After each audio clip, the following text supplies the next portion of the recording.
खरगोश और कछुआ की कहानी एक बार की बात है। एक जंगल में खरगोश और कछुआ रहते थे।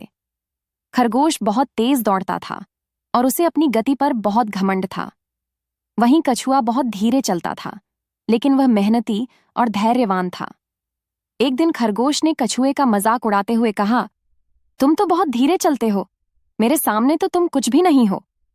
कछुए ने शांत स्वर में उत्तर दिया, शायद मैं धीमा हूं, लेकिन मैं लगातार चलता हूं। अगर तुम चाहो तो हम दौड़ में प्रतिस्पर्धा कर सकते हैं। खरगोश को यह बात मजेदार लगी और उसने हंसते हुए चुनौती स्वीकार कर ली। अगले दिन जंगल के सारे जानवर दौड़ देखने के लिए एकत्र हुए। दौड़ शुरू हुई। खरगोश पलक झपकते ही बहुत आगे निकल गया। रास्ते में उसे एक पेड़ दिखा। उसने सोचा, कछुआ तो अभी बहुत पीछे होगा, क्यों ना मैं थोड़ी देर सो जाऊं। वह पेड़ के नीचे लेट गया और सो गया। इधर कछुआ धीरे धीरे लेकिन लगातार चलता रहा। उसने बिना रुके रास्ता पार किया और धीरे धीरे खरगोश को पार कर गया। जब खरगोश की नींद खुली तो उसने देखा कि कछुआ फिनिश लाइन पार कर चुका है। खरगोश शर्मिंदा हो गया और उसे समझ आ गया कि घमंड नहीं, निरंतरता और धैर्य ही सफलता की कुंजी है। दौड़ में हारने के बाद खरगोश बहुत दुखी हुआ। उसने कछुए से माफी मांगी और कहा, तुम सही थे, लगातार मेहनत और धैर्य से जीत मिलती है। मैं अब बदलना चाहता हूं। कछुआ मुस्कुराया और बोला, गलती करना गलत नहीं, लेकिन उससे कुछ न सीखना गलत है। इसके बाद खरगोश ने ठान लिया कि वह अब और अधिक मेहनत करेगा और कभी घमंड नहीं करेगा। कुछ समय बाद दोनों फिर से मिले।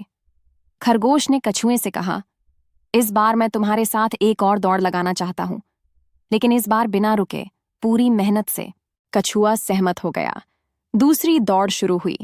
खरगोश पूरी ताकत और ध्यान से दौड़ा।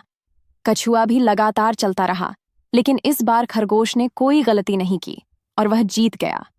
कछुआ बोला, बहुत बढ़िया, अब तुमने सच में सीखा है कि आत्मविश्वास अच्छा है, लेकिन अनुशासन और विनम्रता जरूरी है। अब दोनों दोस्त बन गए थे। उन्होंने सोचा कि अगली बार कुछ मिलकर किया जाए। तीसरी दौड़, टीम वर्क की ताकत। दोनों ने मिलकर एक नई चुनौती बनाई। इस बार रास्ते में एक नदी भी थी। खरगोश तेजी से दौड़ सकता था, लेकिन तैर नहीं सकता था। कछुआ धीरे चलता था, लेकिन पानी में अच्छी तरह तैर सकता था। तो उन्होंने मिलकर काम करने का निश्चय किया। जहां तक दौड़ना था, खरगोश कछुए को अपनी पीठ पर बिठाकर दौड़ा, और जब नदी आई तो कछुआ ने खरगोश को अपनी पीठ पर बिठाकर तैराया। इस तरह दोनों ने मिलकर मंजिल तक पहुंचा। खरगोश और कछुआ अब अच्छे दोस्त बन चुके थे। उनकी दोस्ती और मिलजुल कर काम करने की कहानी जंगल के हर कोने में फैल गई थी।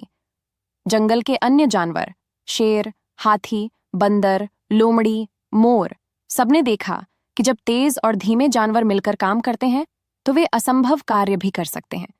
इसीलिए कछुए ने सुझाव दिया, क्यों ना हम जंगल में एक उत्सव आयोजित करें, जहां हर जानवर अपनी ताकत का इस्तेमाल करे और मिलकर एक सुंदर काम करें। सभी को यह विचार बहुत अच्छा लगा। जंगल महोत्सव की तैयारी। खरगोश और हिरण ने दौड़कर हर जानवर को निमंत्रण पहुंचाया। हाथी और भालू ने बड़े बड़े पेड़ हटाकर मैदान साफ किया। मोर और तोता ने सजावट की। कछुआ और मगरमच्छ ने तालाब को साफ और सुंदर बनाया। बंदर और गिलहरी ने बच्चों के लिए झूले बनाए। जल्द ही जंगल का पहला मिलन उत्सव तैयार हो गया। उत्सव का दिन। उस दिन सभी जानवर रंग बिरंगे कपड़े पहनकर आए। सभी ने अपनी कला और हुनर दिखाया। कोई गा रहा था, कोई नाच रहा था, कोई कहानी सुना रहा था। अंत में कछुए और खरगोश को बुलाया गया। सबने तालियां बजाईं। कछुए ने कहा, हम सभी अलग अलग हैं, लेकिन अगर हम एक साथ काम करें तो जंगल और भी सुंदर बन सकता है। खरगोश बोला, तेज चलना जरूरी नहीं, सही दिशा में साथ चलना जरूरी है। जंगल के मिलन उत्सव के कुछ दिनों बाद